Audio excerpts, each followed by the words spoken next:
आगमन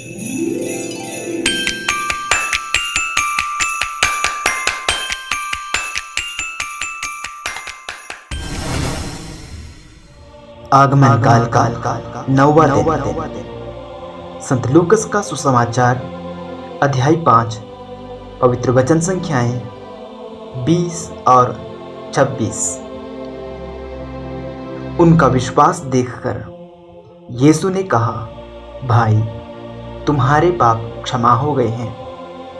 उसी क्षण वह सबके सामने उठ खड़ा हुआ और अपनी खाट उठाकर ईश्वर की स्तुति करते हुए अपने घर चला गया। सब के सब विस्मित होकर ईश्वर की स्तुति करते रहे। उन पर भय छा गया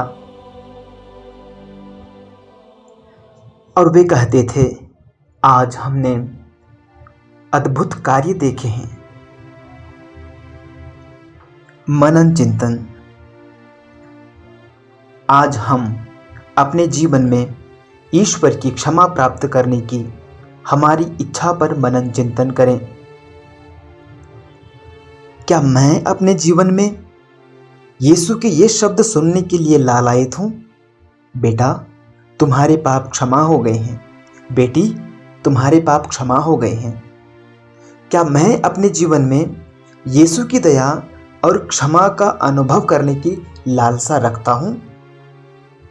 हम चमत्कारों के पीछे भागते हैं।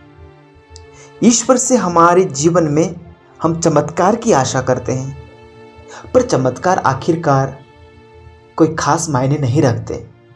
जो मायने रखता है वह है दया और क्षमा। उनके स्वर्ग छोड़कर पृथ्वी पर आने का कारण हमको हमारे पापों की क्षमा प्रदान करना था। जब हम उसकी दया के इस उपहार को प्राप्त करते हैं तो हम एक आनंदमय और पवित्र विस्मय के साथ ईश्वर की महिमा करेंगे जब हम इस अविश्वसनीय उपहार को अपने जीवन में प्रकट होते देखेंगे।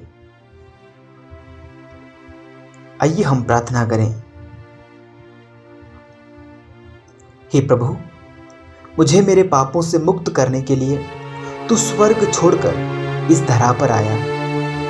तू मुझे सब प्रकार के बंधनों से आज़ाद करना चाहता है। कई बार मैं मेरे पापमय आदतों में बना रहना पसंद करता हूँ। मुझ में कई बार पाप की गंदगी को छोड़ने की इच्छा नहीं होती।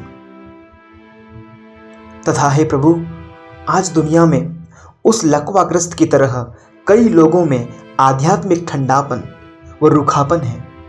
कई आध्यात्मिक रूप से निष्क्रिय हैं। ऐसे लोगों को तेरे पास लाने, उन्हें तेरी क्षमा दिलाने और उनमें फिर से आध्यात्मिक उत्साह भरने के लिए हमें अपना माध्यम बना। आमीन।